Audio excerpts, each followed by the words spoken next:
Good evening, everybody. Welcome to the Fenestration virtual bar. We are back again, live on YouTube, and we have a special today. We have three special guests because Lee hasn't been in the last few, so it feels like he's a guest on his own. So we've got Lee Clark, who's usually here with us. We've got Nigel Headford, who's director of Deceuninck Aluminium. Good evening, Nigel. Evening, gentlemen. And then we have Kevin Ahern, popular Fenestration social media personality and owner of Osprey Windows, who's going to play some guitar for us maybe later on if we can persuade him. So... Yeah, you promised. No pressure then, eh? So we'll see. We'll see what we can do when we get a few beers in him. See what we can have him do. Well, so I'm just going to pop. So what we normally do, lads, is as you've seen this before. So we're just going to share the links on social media, which is now live. So how's everyone's weeks been, everybody?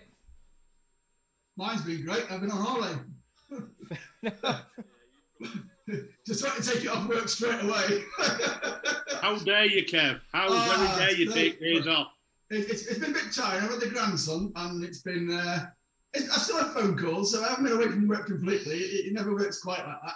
But yeah, I've enjoyed it, so I'm fairly relaxed this evening. Good man.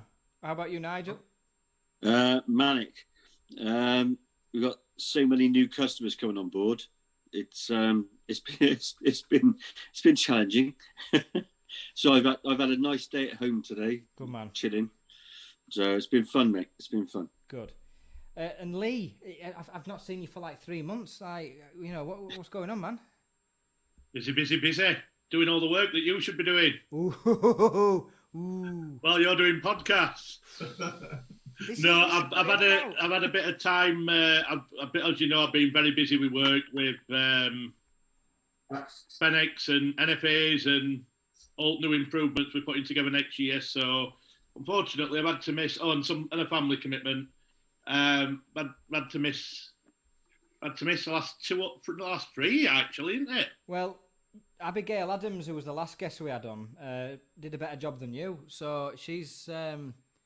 Well, Abby's brilliant, but to be fair, and this is no slight on Abby's name because I listened back and she was fantastic. But you could bring an ape on and they'd do better than me. Oh, I wondered where you were going with that for a minute. I'm glad you took. Yeah, okay. I'm glad you said that instead of something else, but that's fine.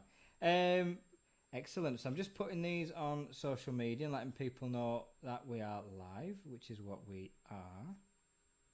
Excellent. Very good. Callum Williams is on the comments on YouTube. Good evening, Callum. Hope you're well. Callum's brought some funky beer to the party as well, I believe. So Kev's on his home brew. And Nigel's got some cider, I believe. Yeah, I'm on the cider. I'm on the Aspel's draft. So good man. And Lee's letting the side down by drinking. You're letting the side down by spoiling my catchphrase. I'm back and you're taking it away from me. Well, listen, this is it. If you lose your seat, you move your seat, and you lose your catchphrase as well. You snooze, you lose. This is it. We're in. Good evening. What's everyone drinking tonight? There we go. We're still going to get it in. Even though you've already stole the thunder. I'm on cheap Carling, but I'm only having a couple, that's why. You say that, but then...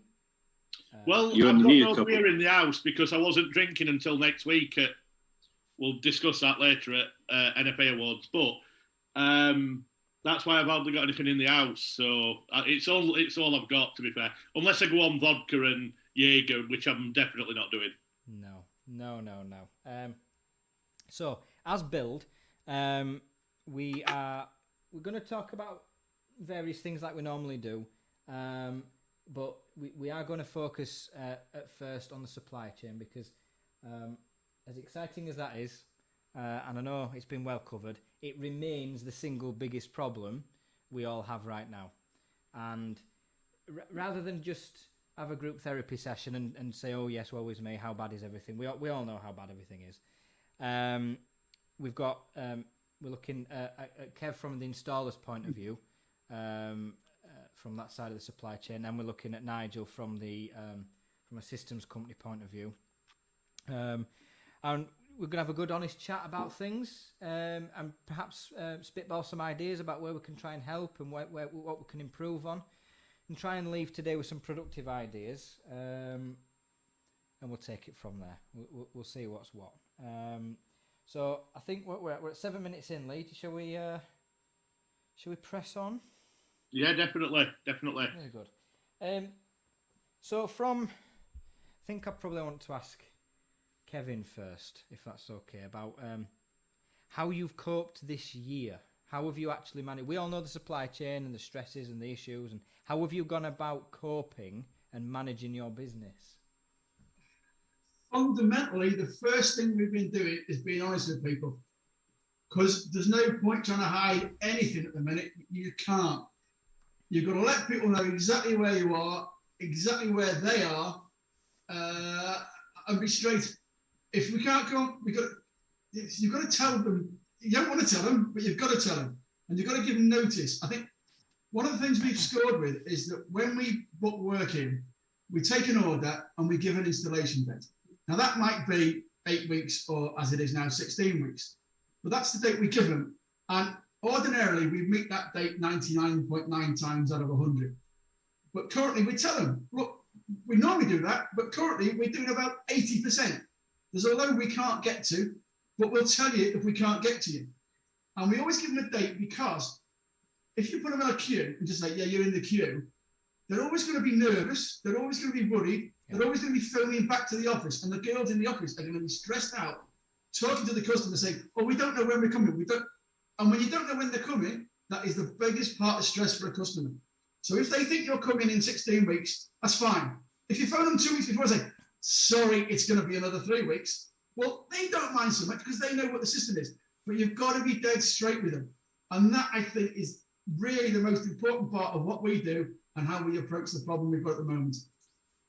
That's the point. I would echo that. I mean, at our place, we were honest from people at the start and say, look, even before they've even bought anything, we say, look, this is how long the wait is.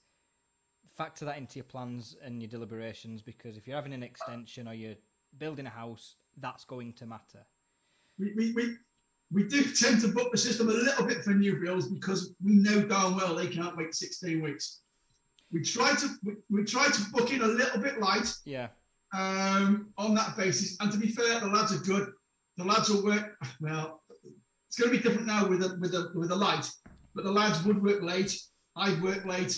We'd work weekends, and we'd squeeze in those jobs that we could. And we never put work in tight, so we might always find we finish the job half a day early, and we can always squeeze something in. However, a lot of those half a days we get, but we're having to catch up with work we couldn't finish, and that's another big one that we've got, is that this work there is sort of 85-90% done, but we're short of a piece of glass that couldn't go. Or a breakage that takes 2 weeks to get hold of now, as opposed to 2 days. Now, that sort of thing is a real pain, because you've got to find time to put it right.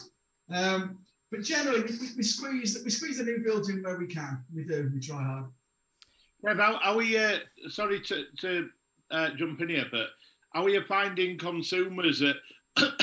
Sorry, for example, when you've got that problem and there's something missing or there's been some damage and you have to go back, are they being reasonable with that, or is it becoming a problem? It's the same in your normal working day. You have customers who have problems, and you still do. But most people are familiar with what the system is, what's going on in the economy. They know themselves. They see empty shelves on the supermarket, and if Sainsbury's haven't got the clout to fill a supermarket shelf, well, poor old Fitz and people here, we're struggling to get our glass or a composite door or just a special, like a foiled item, just something that's not in the run of the mill. Okay, we order it up 6-8 weeks in front, but every now and again, if something goes wrong and a replacement, that's the sort of thing that catches people out. But generally they're all right. And as long as back to being honest with them, as long as you're straight with them, then if they think you're pulling the wool over their eyes, well, yeah, they're still going to kick off.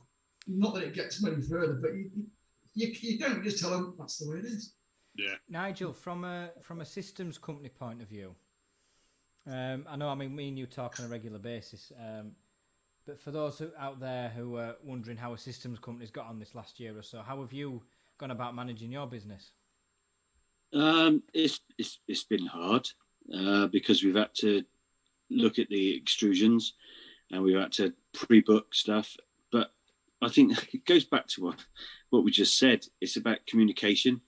You talk to your customers, you let them know what's happening, and as long as you talk and you let people know when stuff's coming in, then people can plan.